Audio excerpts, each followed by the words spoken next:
Thanks for tuning in, Aquarius, to your October of 2014 horoscope. My name is Athen, and this is the time of eclipses.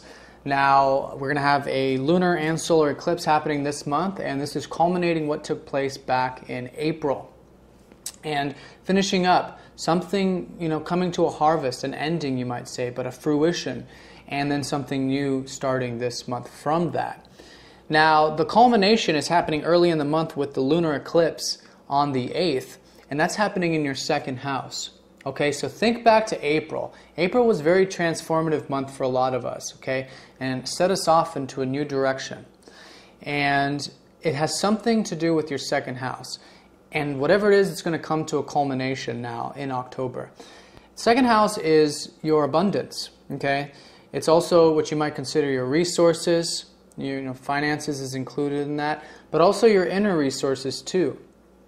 And the way I really like to look at the second house is in terms of your birthright to abundance, and really realizing that you deserve abundance, that it's not something you have to necessarily go out and achieve. In society, there's this notion that you have to go out and get into this really environment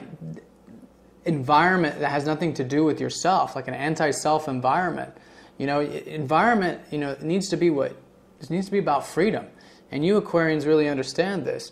And so it's not about necessarily just making money. It's about tapping into your inner resource, your true inner abundance. And then when you do that, realizing that when you embody abundance, when you realize that you have a birthright to it, that source, God, the universe wants to see you abundant. Okay? That abundance is just something that happens. Look at the animals, they're abundant. Everything's abundant, but sometimes we as humans we put all this stuff in the way, and we make it difficult on ourselves to just look around and go, wow, look at all this stuff that's in my life that you can be totally grateful for, because we have a lot of abundance, and it's just a matter of seeing it, but feeling it. And when you do that, you create abundance. So in either case, it has something to do with your guys' inner or outer resources. And it's coming to a culmination this month for you guys. So think back to April, give you a good indication of that. Now, that's happening in the beginning of the month. At the end of the month, the solar eclipse is happening in your 9th house. And the 9th house has to do with the divine path, your divine connection. And when we have a divine connection, the path opens up, because that's what the path is. It's the divine road that we're traveling. We're divine beings, and we're on a journey here. And that's what the 9th house symbolizes. Now, it also symbolizes, study, university, philosophy, traveling even too. Some of you might set off on a new journey literally and travel, or start a new university, or start a new philosophy or a new course, something that's related to that. Also the house of wisdom. A lot of you might be really tapping into some divine wisdom during this eclipse at the end of the month. But in either case, it's setting you off on a new journey, okay? A new direction, a literal new path, in the sense that whether it's a physical path or a spiritual path, there's a new path opening up for you this month. Now, it's not very volcanic like it was back in April, because we had that Grand Cross and a lot of tense energies going on. This is actually very easy, very nice. So we have Grand Trine, we got some nice sextiles and trines to those houses and stuff. So the energy is flowing, it's easier, and there's always changes, but sometimes the changes might seem like they happen to us, and other times they seem like we have we can choose to go in those directions. And this is more of the choosing to. Now, we can choose not to with easy aspects. We don't always do the easy thing. Sometimes we just let it pass us by. So it's not, just going to, like a square, not just going to happen out of nowhere and then you're forced to do it. It's something that you're going to have insight, and so it's just a choice of whether you want to walk down that path. And there's been a lot of, Saturn in that 9th house, there's been a lot of hard work that you guys have been putting into, a lot of maturity at least. Realizing that your path takes discipline, takes hard work. We're human, and we're on Earth, and we're grounded. And we have to ground these spiritual energies, and we have to make our path real. We have to put in work to make our path come to fruition. But Saturn's finishing up that transit of your 9th, and in the very early part of November, he's going into your 10th. So there's something finishing up there. And I think there's final lessons learned about that, about the work that you have to put in to see your path through.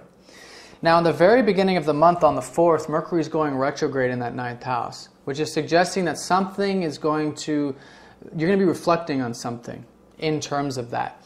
And that reflection is going to span through the 25th, so pretty much the whole month. So think about it. While these changes are happening there, really reflect on it and be consciously present of it and try to understand it too. You know, with Mercury retrograde, that's the time to really try to understand it. Not in a sense that your mind's getting in the way, creating a roadblock, but you're trying to see it for what it is and see how it's connected. All right, and see how it's related to your path and everything else.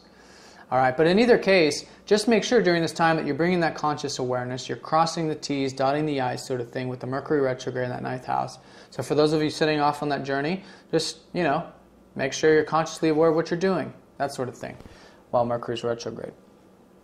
Now, the point here, though, is that there's a reflection in that area, and then he's going back into your 8th house. And the 8th house is where a lot of the energies are going to be taking place in the early part of the month. The Sun and Venus are going to be there, the North Node's there. And the second part of September, there was a lot of energy in that 8th. Okay, so you guys are coming out of a phoenix out of the ashes sort of scenario, all right, this month. And it's happening mid-month when the Sun and Venus go into your 9th. So for the first half, continue to do that inner work, or just stepping into your power, really, depending on how, you know, it's working for you. It might be a time where you're wanting to, you know, release old patterns, old attachments, like I'm saying, like societal things, like societal patterns. That's all 8th house stuff. Okay, but it could just be, you know, really owning your power and embracing your instinctual side, embracing your instinctual nature, the lower chakra. And again, this is associated with Saturn. It's almost like you guys are really becoming real grounded, understanding the importance of embracing all aspects of yourself, including the physical aspect of yourself and of the world and of the universe. So keep doing that work, and you know, I think you're going to naturally do the work anyways. And Venus is there, so there's connection. You guys are, you know, there's a sense of connection to it, and maybe even enjoyment of it. And there should be, because life is about change. And when something's the same for too long, you know, it gets boring. And so the 8th house is the house that changes things up. And so Venus there is always suggesting you're ready for some change. So continue with those changes. Release the old, make way for the new, and then mid-month, there will be a shift into the 9th. Of a phoenix coming out of the ashes. Okay, you've done the work, you've done the emotional stuff, and now you're ready to go up and see the horizon, expand your worldview. And then that's going to set you on that new journey. Now, like I said, there's a grand trine taking place this month, and it involves Mars in your 10th, Jupiter in your 6th, and that second house new culmination for you. Now, in terms, so here's how this kind of works: is they're all supporting each other. So the more energy you put into one, it's like a trine. So it's like it's coming from one point and it's going out into the other point. So the more energy, essentially, you put into one area, it's supporting the other areas. So there's 3 things that will really support you this month. One is that for the first half of the month, keep putting energy into your career or your work or whatever's 10th house related. Okay, 10th house, top of the chart, has to do with, you know, whatever you're being of service with or providing others, the society in general. Keep putting energy into that, and that's going to support all this.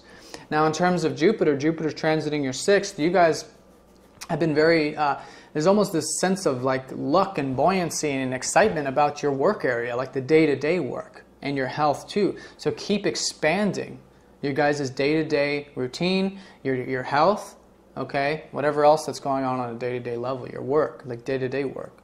Keep expanding there, all right, because that's creating more opportunities for you. And of course, in the second house, that's really where this is all really channeling into with that eclipse. There's a lot of emphasis there. And Uranus is there too.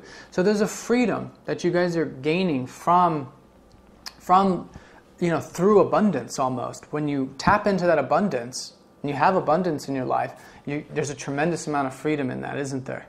And so what it really comes from is in the sense of Uranus. Uranus is in your second. That means your higher self is in your second. Your higher self has got everything it needs, everything it wants. So tap into the higher self this month. Tap into your Aquarius energy. That's your ruler. Tap into who you really are. And then that's where the infinite abundance lies. And like I said, that's going to support you in those other areas. Now Mars is going to be going into your 11th right around the same time you're rising up out of these ashes mid-month. And so what that's suggesting is the 11th house is your house, okay? And it's about ideals. So the energy will shift. Keep putting, second half of the month, put the energy into your ideals, your big plans, your big pictures, your big picture stuff, and also community stuff for those of you involved in groups or community-related things, all right? And that'll support you as well. And there's a lot of energy there for those sorts of things as well also.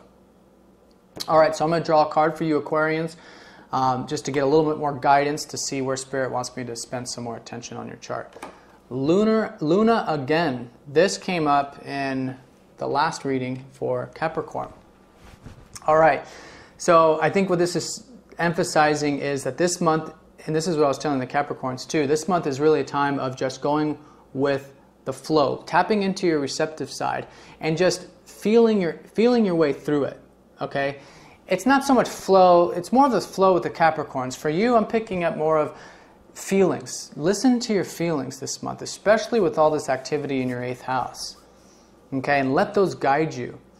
And the eclipses involve the moon too, you know, and so the sun aspect of these eclipses is the illuminating consciousness, masculine side of things, but there's also a receptive side to all this, and that's the moon. Okay, so of receiving and allowing in and being receptive to all of these changes.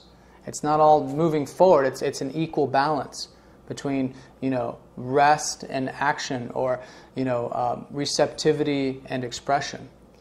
So I think that's what it's really showing me. And with Mercury retrograde too, it's a reflection. So reflect on all of this. And I think the reflection is very emotional, or can be very emotional. So really think about and feel your way through all of this through your feelings.